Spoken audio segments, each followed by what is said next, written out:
پیارے مصطفیٰ صلی اللہ علیہ وسلم سے ملاقات ہو جاتی ہے. ہونے کے بعد عرض کرتے ہیں اے جبرائیل آخر اتنا دن سے کہاں تھے, آخر اتنا دن سے کہاں چلے گئے تھے, ابھی آپ ملاقات نہیں ہو پاتی ہے, آخر بات کیا چیز ہے, کیا کوئی ناراضگی پا گیا ہے, اگر کوئی بات ہو گیا ہے تو بتا دے تاکہ میں اس بات کو صحیح کر لوں. تو ہمارے آقا پیارے مصطفیٰ صلی اللہ علیہ وسلم اتنا کہنے کے بعد خاموش ہو جاتے ہیں. لیکن جبرائیل عرض کرتے ہیں, جبرائیل فرماتے ہیں, جبرائیل اپنی زبان کو کھول بیٹھتے ہیں, یا رسول اللہ اے سرکار دو عالم آپ سے کون سی غلطی ہو سکتا ہے, آپ تو وہ محمد کو تارا ہے جو زمین سے پہلے آپ کو بنایا گیا تھا, آپ وہ تارا ہے جو آسمان سے پہلے آپ کو بنایا گیا تھا, آپ وہ ستارہ ہے جو لہو سے پہلے آپ کو بنایا گیا تھا, آپ وہ تارا ہے جو آپ عرش اور کرسی سے پہلے آپ کو بنایا گیا تھا. میں سمجھ رہا تھا کہ دنیا کا سب سے پہلا میں ہوں, لیکن ایسا نہیں بلکہ مجھ سے بھی پہلے آپ کو پیدا کیا ہے. لیکن اسی شکر ادا کرنے کے لیے میں رب کے بارگاہ میں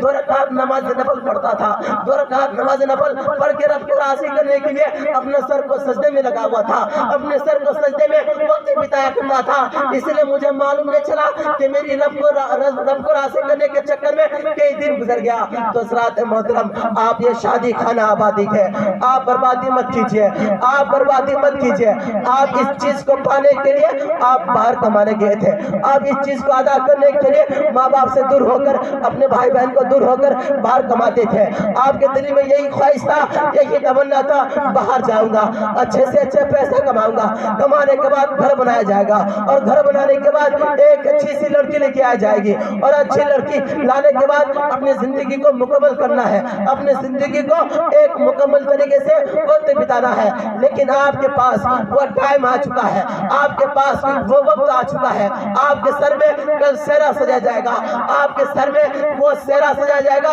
جو سہرا دیکھنے کے لیے ماں بھی تیار رہتی ہے, وہ سہرا دیکھنے کے لیے باپ بھی تیار رہتے ہیں, وہ سہرا دیکھنے کے لیے اڑوس پڑوسی بھی تیار رہتے ہیں, وہ سہرا دیکھنے کے لیے رشتہ دار اپنا گھر چھوڑ کر آپ کے دروازے پہ آتے ہیں. لیکن آپ اس چکر میں آپ ایک مصطفیٰ کی سنت کو ادا کریں گے, لیکن آپ اس مصطفیٰ کی سنت کو ادا کرنے کے چکر میں آپ کے کون سا کام کر بیٹھتے ہیں جو مصطفیٰ ناراض ہو جاتے ہیں. آپ کے گھر میں وہ رسم ہوتی ہے جو سنت کے خلاف ہو, آپ کے گھر میں آپ کو مہندی لگایا جائے گا, یہ سنت کے خلاف ہے. آپ کے گھر میں آج ان کے دولہے کے سر پہ, آج دولہے کے جسم پر آج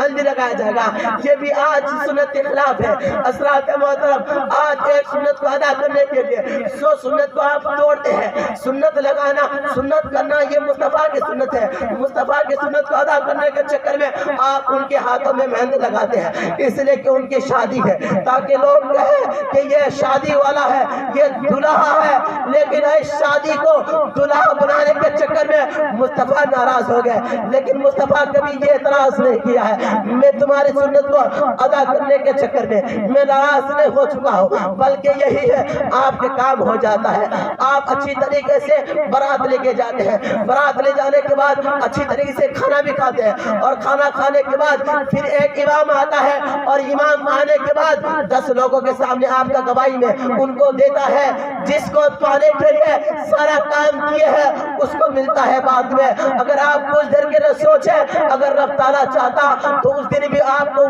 وہ چیز عطا کر دیتا جس سے آپ قبر کی وہ سرزمین پر پہنچ جاتے ہیں. لیکن اللہ تبارک تعالیٰ نہیں چاہتا ہے کہ آپ کسی مصیبت میں پھنس جائیں, اس لیے کہ آپ جس طریقے سے آپ کے ماں آپ سے محبت کرتی ہے, اسی طریقے سے آپ سے کئی گنا, آپ کے ماں سے کئی گنا آپ سے رب تعالیٰ محبت کرتا ہے. لیکن اسی محبت کا صدقہ دے کے آپ اتنے سارے غلط کام کرتے ہیں, آپ اتنے سارے غلط طریقے سے اپنا لیتے ہیں. لیکن مصطفیٰ ناراض ہوتے ہیں یا نہیں ہوتے ہیں, لیکن آپ کا کام نہیں بند ہوتا ہے. تو حضرات محترم یہ شادی خانہ آبادی ہے. حضرات محترم یہ شادی خانہ آبادی رب کی طرف سے ہوتا ہے. آپ اگر یہ سنت کو ادا کریں گے تو مصطفیٰ صلی اللہ علیہ وسلم ناراض کے بجائے راضی ہو جائیں گے. ہن لباس لکم وانتم لباس لہن. میں نے قرآن مقدس کی آیت پڑھی کہ عورت مرد کا لباس ہے اور مرد عورت کا لباس ہے، عورت مرد کا لباس ہے، لیکن قرآن نے پکارا ہے کہ عورت کو عورت میں سمجھا کرو، اس لیے کہ وہ تمہارا لباس ہے،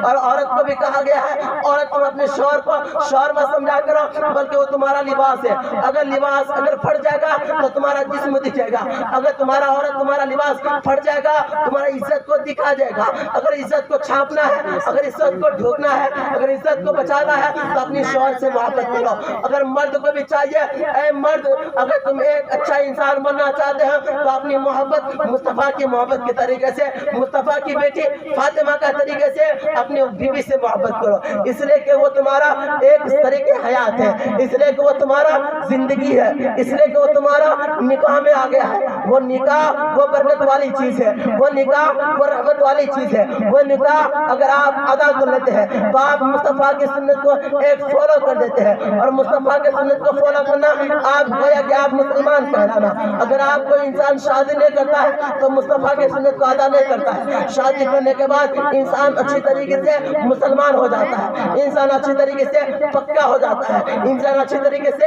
ایک پرفیکٹ ہو جاتا ہے۔ پرفیکٹ ہونا شادی کرنا۔ تو حضرات محترم، شادی اس لیے میرے آقا کی سنت ہے کہ میرے آقا پیارا مصطفیٰ صلی اللہ تعالیٰ وسلم 25 سال کا عمر کا تھے، اور حضرت خدیجہ الکبریٰ 40 سال کے تھے، تو 40 سال کی عمر کی عورت سے ہمارے آقا پیارا مصطفیٰ شادی کیے۔ اس لیے نہیں، اگر میرے آقا چاہتے تو خدیجہ الکبریٰ سے شادی نہیں کرتے، لیکن میرے آقا پیارا مصطفیٰ وہ سرور کائنات تھے جو بیوہ کی زندگی بچانے کے لیے اس زمین آغاز میں آئے تھے۔ وہ مصطفیٰ جو دنیا کے بھر کو اسلام کی باتیں پھیلانے کے لیے 25 سال کی عمر میں 40 سال کی عمر کی عورت سے شادی کیا، اور شادی کر کے یہ بتا دیا ہے کہ کسی بیوہ سے شادی کرنا کوئی کسی اور کا سنت نہیں بلکہ مصطفیٰ کا سنت ہے۔ تو حضرات محترم، ہمارے آقا پیارا مصطفیٰ صلی اللہ علیہ وسلم کی سنت کو مصطفیٰ کی سنت کو رب تعالیٰ نے قرآن میں نازل کر دیا ہے۔ ہن لباس لکم وانتم لباس ہن۔ عورت مرد کا لباس ہے اور مرد عورت کا لباس ہے، لیکن لباس کا مطلب کیا ہے، اور لباس کہاں کسے جا رہا ہے، اور لباس کو رب نے کہاں کیوں ہے۔ لباس آخر آپ جانتے ہیں کہ کپڑے کو کہا جاتا ہے، اور کپڑا پہنا اس لیے جاتا ہے تاکہ آپ کی عزت چھپی رہے، آپ کا عزت برقرار رہے۔ اگر آپ کپڑا نہیں پہنیں گے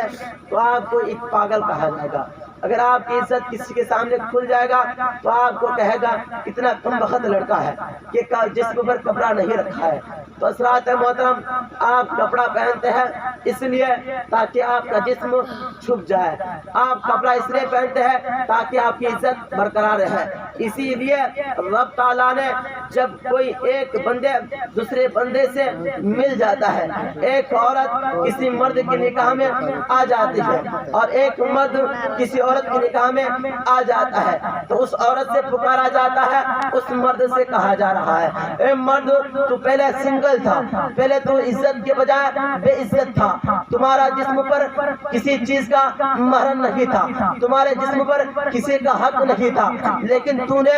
10 آدمی کے سامنے اور قاضی کے سامنے اپنی دل کی بات اپنی زبان سے اقرار کر لیے کہ میں نے اس کو اپنے نکاح میں لیا، تو آپ اکیلا نہیں ہے، آپ کا اٹھنا اس کے ساتھ ہونا چاہیے، آپ کا بیٹھنا اس کے ساتھ ہونا چاہیے۔ اگر آپ پہلے کیا کرتے تھے لیکن ایسا آپ کرو گے تمہیں سزا ملے گا، اس لیے کہ آپ اکیلا نہیں ہے، آپ سنگل نہیں ہے، بلکہ آپ کے ساتھ جوڑی ہے۔ آپ اس جوڑی کو دنیا دار نہیں دیا ہے بلکہ مصطفیٰ نے دیا ہے، اس جوڑی کو دنیا دار کے صدقے میں نہیں ملا ہے بلکہ رب کے کرم سے اور مصطفیٰ کے صدقے میں آپ کو ملا ہے۔ آپ اگر شادی کو شادی کے طریقے سے منائیں گے تو آپ کا گھر آباد ہو جائے گا، اگر آپ شادی کو مصطفیٰ کے شکل میں اتاریں گے تو مصطفیٰ کی سنت کو آپ کے گھر میں آ جائے گا۔ تو حضرات محترم، عورت کا مقام اتنی زیادہ ہے کہ رب تعالیٰ نے پکارا ہے شادی کی پہلی رات مرد کو چاہیے کہ جب اس کے بستر پہ جائے تو بستر پہ جانے سے پہلے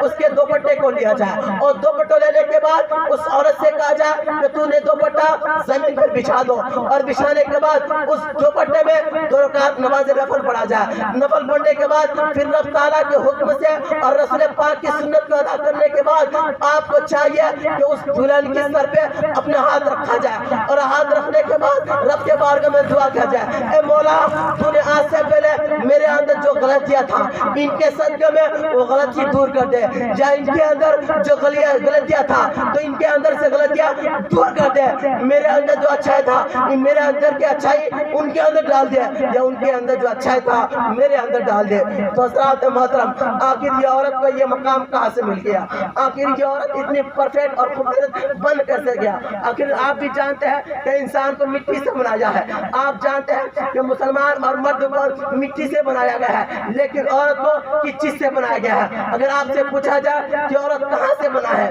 عورت کس حصے سے بنا ہے، تو آپ کے دل میں یہی خیال ہوگا کہ ایک مرد مٹی سے بنایا گیا ہے، ایک انسان کو مٹی سے بنایا گیا ہے، اسی طریقے سے عورت کو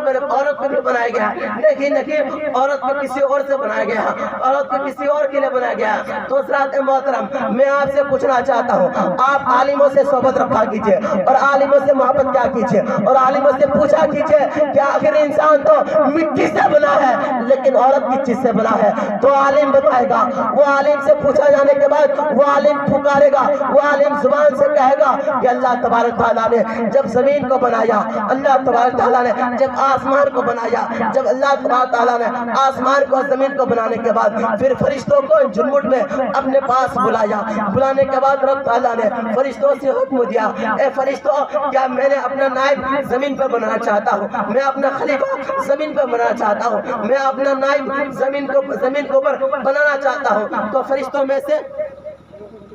کون کریں گے؟ تو تم نے مسکال کر دیا کرے یار، اتنا دن سے آپ لوگ مسجد میں ہم